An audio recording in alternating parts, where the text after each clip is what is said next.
Okay, picture this. The stage lights are up. The camera zooms in. And you can just feel the tension in the room. It's a reality TV reunion, but it feels more like a courtroom. Exactly. And at the center of it all is a woman who just walked away from her marriage with a $30 million settlement. And that number, 30 million, it just became this lightning rod. The whole world was demanding she justify every single dollar. And her response, it was this bold, unforgettable declaration that she deserved every penny. This isn't just about reality TV drama. We're doing a deep dive into the legal paradox of celebrity wealth. Mm-hmm. How does a claim of working hard actually translate, legally, into $30 million plus ongoing money from one of the biggest sitcoms of all time? Welcome to Starscope Report. We get you behind the velvet ropes, uncovering Hollywood's biggest dramas, industry shakeups, and the real stories behind the fame. And today, we are diving deep into the explosive divorce of Camille and Kelsey Grammer. We're going to break down that iconic settlement, why she defended it so fiercely, and how she is still cashing in on what everyone now calls the Frasier money. So let's start with the core fact here, the colossal cost of a Hollywood marriage when the star, and we're talking Kelsey Grammer at the absolute peak of Frasier, didn't have a prenup. It's honestly a time bomb waiting to go off. Kelsey and Camille, they get married in 1997. They're together for 13 years. Right. During his most lucrative period, he was one of the highest paid actors on television. And the split was, just explosive. Camille files for divorce in July 2010. She finds out Kelsey's having an affair with a flight attendant. And then, what was it, just 2 weeks after the divorce is finalized, he's already married again?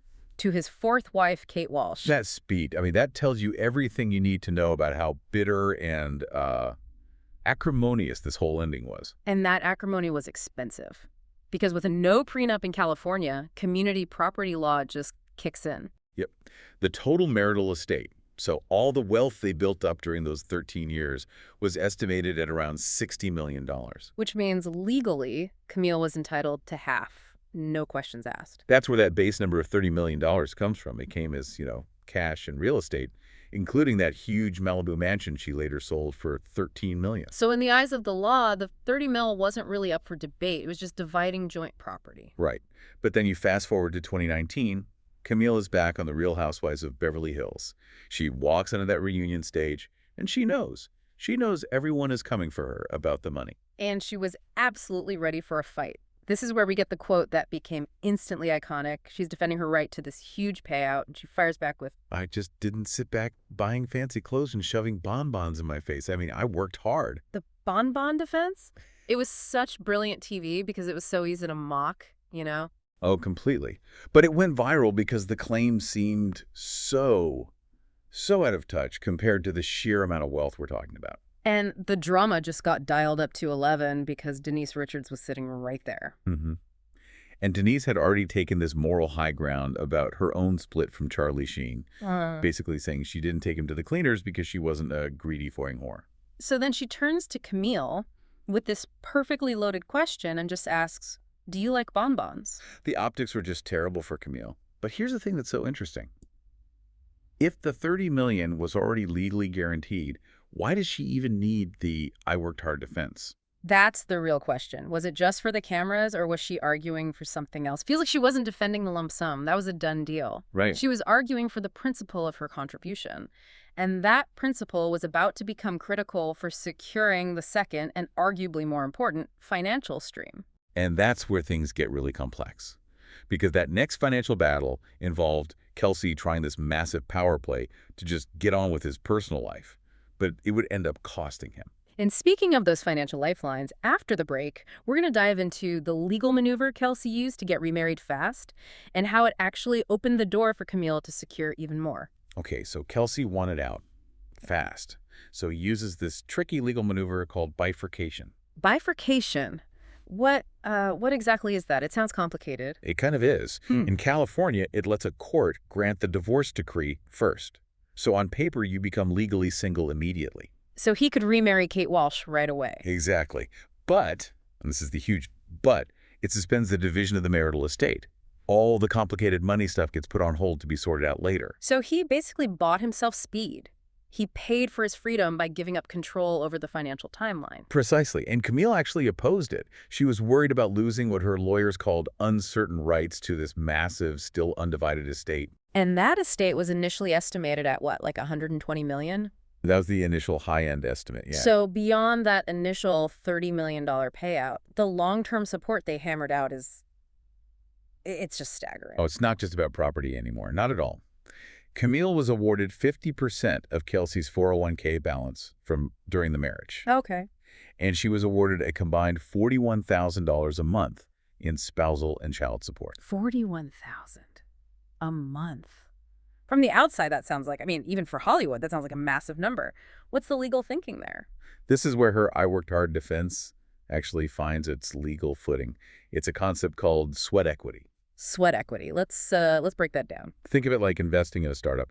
The non-celebrity spouse, in this case Camille, argues they contributed in non-financial ways that were essential for the other spouse to build their wealth. So what was her sweat equity? Well, her team argued she created a stable home for their kids, she contributed to his production company, and, maybe most critically, she helped him through personal struggles, including getting sober. Right, and this was all happening during the years when the Frasier fortune was being built. Her stability was an asset. Exactly. So she wasn't being paid for, doing chores. She was being compensated for being the foundation that allowed the intellectual property, the Frasier royalties, to grow. So that bonbon comment, it starts to sound less like a dramatic outburst and more like a calculated legal argument. It connects her effort directly to the marital estate and, crucially, to the future passive income stream. Because Frasier aired during their marriage, the court decided she had a legal right to a share of the profits from that IP forever. We talk about the millions, but the personal cost here was immense. Camille called Kelsey a vile pig. Their own daughter confirmed years later that they still don't talk at all, ever. That's the real tragedy behind the numbers. And when you look at Kelsey's finances, he has lost tens and tens of millions over his multiple divorces.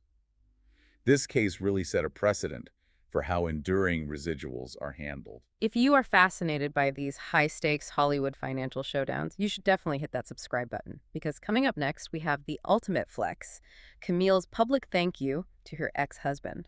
Camille's journey on Real Housewives was really tough at the beginning. She was so polarizing. She said she felt like everybody hated her in that first season. But she came back. And her ability to come back with such confidence, I think, really stemmed from the fact that she didn't need the show's paycheck. Her financial security let her become this, untouchable figure. Exactly. That "I worked hard" defense, as much as it was mocked, paved the way for the confidence she has now. And that brings us to the ultimate victory lap. This was at a BravoCon event in Las Vegas, right? Yeah, in 2025. She's happily remarried, but she gets up on this huge public stage and decides to give everyone a little update on her financial status. She didn't just give an update, she, celebrated it. What did she say? She looks right into the camera, and you can tell it's playful, but also completely pointed. And she says, "Thank you, Mr. Kelsey Grammer, for all that Frasier money." Wow. And then she adds, "I am living my best life." Thank you for the Frasier money. That is the ultimate public flex years and years after the divorce. It just confirms that all those financial structures they set up are still running, still paying out. It absolutely confirms the enduring power of syndication. She didn't just get a one-time check for $30 million. That settlement secured a lifestyle funded by a sitcom that's decades old. And she made it clear who was benefiting, too. She was so proud, telling everyone her kids are thriving. Mason, who's 23, has a beautiful car, and Jude, who's 20, is traveling around Europe. The whole narrative arc is just complete. Her initial, much criticized defense laid the groundwork to secure generational wealth for her family. And her BravoCon statement is just the final confirmation. The story went from this bitter bonbon battle to a playful, televised thank you note, all paid for by Dr. Frasier Crane. The lesson here really is so clear. This case shows how a career's potential value, especially something like syndication royalties built during a marriage, can be quantified as shared property. And it creates this financial reality that forever ties two estranged people together.